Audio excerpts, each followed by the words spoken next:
So I'm in southern France. I'm actually just about as far south as you can get in France. I'm about 10-15 minutes off the border with Spain. I'm at a place called Port Vendres. I'm here with family on holiday. Now I know Mediterranean countries might sound like the ideal place for landscape photography, but they're actually quite hard. But I've got a little spot in mind that I saw on Google Earth last night, and I'm heading there now and hopefully get a nice image.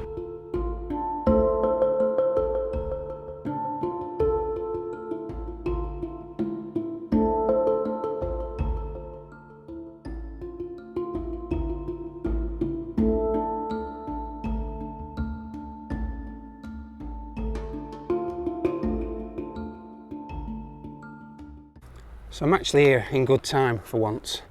The sun is just starting to colour up the clouds just on the horizon in the distance. And what I want to shoot is there's some lovely coloured houses along the frontage here of the harbour, and there's a nice bit of cloud above them. So I'm only about 10 minutes from where we're staying, so it's a nice easy shot to do. Tomorrow I plan to do some more coastal scenery, but for now this is a good starting point. I'm really quite excited. You've got a lovely nice sweep to the houses. There is a church that's all lit up nicely on the left hand side there, but I think I'm going to focus my attention on these houses. Now first of all, the important thing is to try and get some colour in the sky and go for that first and foremost, and then when the sun comes up, to try and shoot the sun actually lighting up the front of the houses. I'm not 100% convinced whether the sun's at too much of an oblique angle to actually light the houses up, but we'll wait and see. But for now, this is looking like it's going to be a really nice shot. So I'm going to quickly put the camera on live view so you can see the composition that I'm working with. So there you go. So we've got this lovely sweep of the harbour wall and the houses, which are all nice and different colours on top of it, and they're to sort of take your eye in and lead your eye into where the sun's coming up on the horizon. It's just starting to pink up now. I'm hoping that it will colour up nicely, and all the clouds that I can see in the foreground will also colour up too. You've got a nice hillside on the right hand side there that helps to balance the right hand side of the composition. The sun's rising just on that third point. Now my plan is to shoot the sunrise first of all, and then when the sun comes up, hopefully it might light the front of the houses. I'm not sure, given where the sun appears to be coming up, whether that's going to be possible or not. The one thing that concerns me is the top left-hand side of the image. There's quite a bright area there that's very dominating and a bit overbearing across the scene. So I've popped a 0.9 neutral density graduated filter, and what I'll do is I'll pull that down. You can see now how that will affect that that light area. And as you can see, as I pull it down, it definitely brings that brightness into a more acceptable level in terms of controlling the light. So I'm going to leave that like that now, and I'm just going to wait, and hopefully we'll get some light, some nice underlighting on that cloud. It's looking fairly promising. For now, I've got a 16 to 35mm lens on, and I'm at about 20mm. My plan is to shoot it standard with this lens on first, and then maybe switch to a portrait format and do a series of images for a panoramic. But I like to get one in the bag with a standard lens first, rather than all the messing about of taking lots of images when it's all happening very quick, especially in a Mediterranean country where the sun doesn't give you a lot of time. It rises very, very quickly.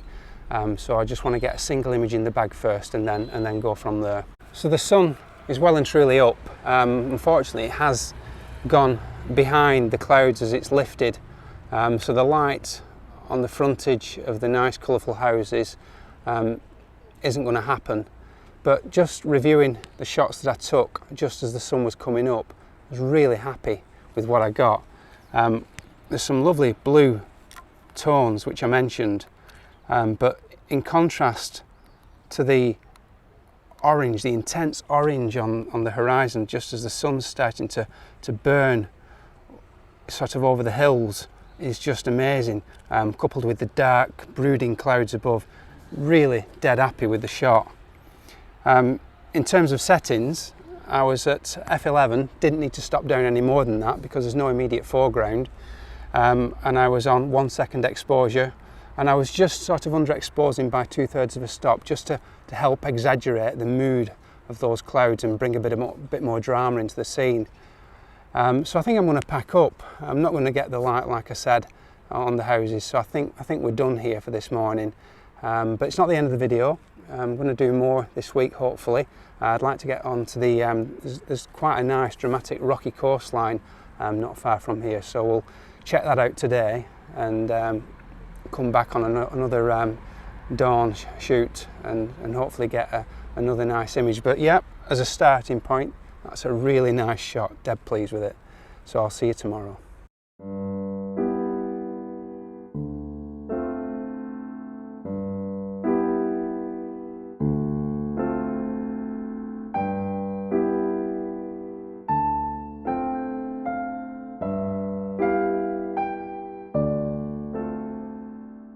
So I've just arrived at a place by the name of Collioure, and it's about 10 minutes from where I'm staying, so it's nice and easy to get to. And Collioure, if you've never been, is a beautiful market town right on the edge of the Mediterranean Sea. It's absolutely gorgeous, and this is where I'm going to spend a couple of hours this morning, hopefully getting some nice images. Now there are one or two issues. I'm not too concerned about them because it's just nice to be out at this time of day. The first being, like all Mediterranean countries at this time of year, there's very little in the way of cloud. So I'm not going to get that beautiful orange underlight effect that you get when the sun rises and lights the underside of clouds up. So unfortunately I'm not going to get that this morning. The second issue is the lack of turbulence in the water. At the moment it's very, very calm. The last couple of days have been quite good. There's been a lot of wind, the sea's been quite rough, and there has been some turbulence. So I actually quite like the soft, silky feel that you get to water when it's moving around rocks, and you put filters on to create a longer exposure to give that lovely ethereal look to the shot. But unfortunately we're not going to get that. But it's a nice place to be, it's lovely to be up at dawn, and I just want to take some images. And at the very least we can talk about filters, we can talk about composition and still enjoy the morning. So I'm going to get set up. Sunrise is about 10-15 minutes away, so let's get cracking.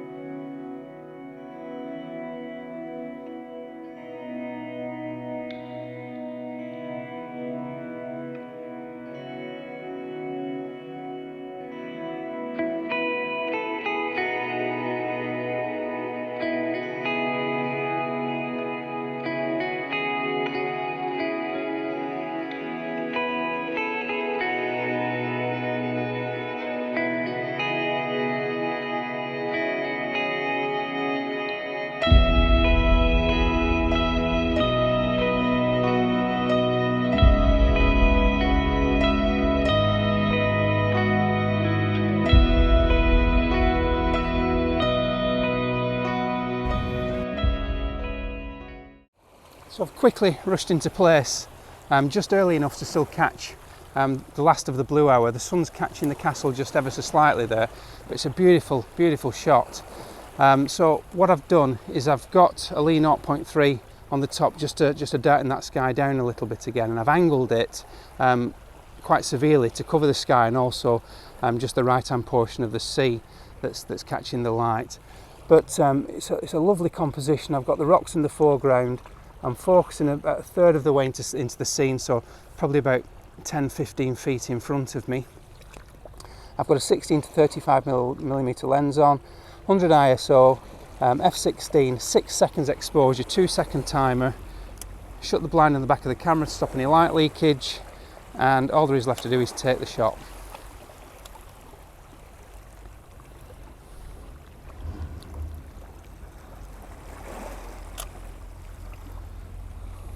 That's lovely. That's not a bad start to the morning. So I think what I'll do now is wait for the sun to come up and see if we can improve on that. But if that's all I get today, that's I'd be happy with that.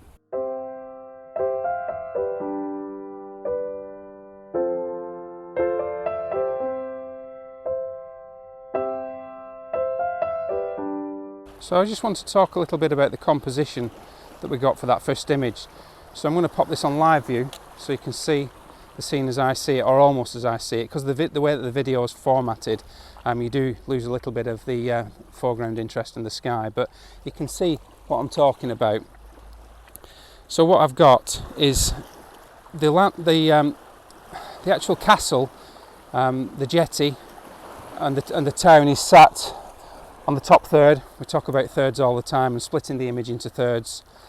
So I've got that placed nicely there, and what I've used is the foregrounds, these nice craggy rocks in the immediate distance to lead your eye into that. Now I've dropped down ever so slightly. I'm not standing really high up and looking down, because what I've tried to do is try to lose as much of that empty space of water as possible, but leave enough in for it to be interesting at least. Now the rocks are the critical thing here. They come in from the left hand side and they create this triangle across the left hand half of the image. And that's important because that's the anchor point that we always talk about as photographers in landscapes. The anchor point is what holds the picture together and leads the viewer's eye towards the rest of the scene. Now the rocks in this instance are all sort of split, and the cracks are actually going away from the camera. They're not running in front of on a horizontal plane. They're actually going away from the image, and sort of the cracks are leading towards the town and the castle beyond. And that helps again to take the viewer's eye into the shot. And that's pretty it, as simple as that really. It's just a nice easy composition, falls into place itself, and definitely lends itself for a lovely landscape picture. So I'm going to put the image on the portrait format now and get ready for the sun to catch the village and see how that looks. But yeah, so far so good.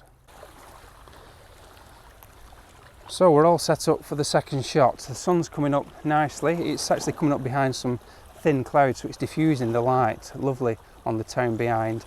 It's just catching it very, very nice. And I've taken a couple of shots already, but I'm going to take some more now as it rises. But quickly, in terms of settings, I've got the 16 to 35mm lens on again, and I've got a Lee foundation kit. And in that, I've got a 0.9 neutral density filter, graduated filter to hold back the sky, and again I've pulled it down just over the water just to reduce the light on the water as it's reflecting the light. I haven't gone for a polarizer because I quite like the soft light on the water surface that the polarizer would otherwise cut through. I've also got a Lee 3-stop neutral density filter which reduces the light levels by 3 stops. Without it, I'm around about the 1.5 second mark, but with it, the exposure is 10 seconds at f16. Now, I like that because although there is water movement, it's very, very subtle, and without it, you sort of get the roughness of the water, but not the beauty of it. So I've got that on to help soften the movement in the foreground. Again, we're using the rocks as a lead-in to the town behind. Now, there's one issue with this shot, and that's the sky. There's a lot of it on the portrait format. There's a lot of blue empty space, but what I will say is if you're into selling images and you're submitting to magazines, what the editors do like often is a lot of space along the top for them to put the masthead on. So it's sometimes worth bearing that in mind when you're taking shots. So all there is left to do now is just take the image, wait the 10 seconds, and fingers crossed we've got another nice one in the bag. Shut the blind at the back, set the exposure, 100 ISO, and away we go.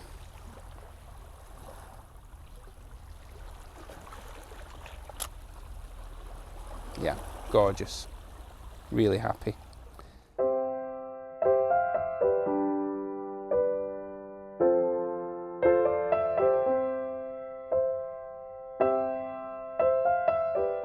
So I guess that concludes the video. We got 2 nice shots this morning, one during the end of the blue hour, and the second shot, the portrait format of the harbour wall and the lighthouse during dawn. So yeah, all in all, not a bad morning's work. That coupled with yesterday morning at Port Vendres of the lovely colourful houses, so not a bad few images for a simple holiday in the Mediterranean. So I think that'll do for me. It's not quite good old Blighty, which I know and love so well, but nonetheless it's nice to get somewhere different and do some nice new images. So all that leaves to say is, as always, please subscribe, leave some comments, ring the bell for notifications, and I'll see you all again next time. Bye for now.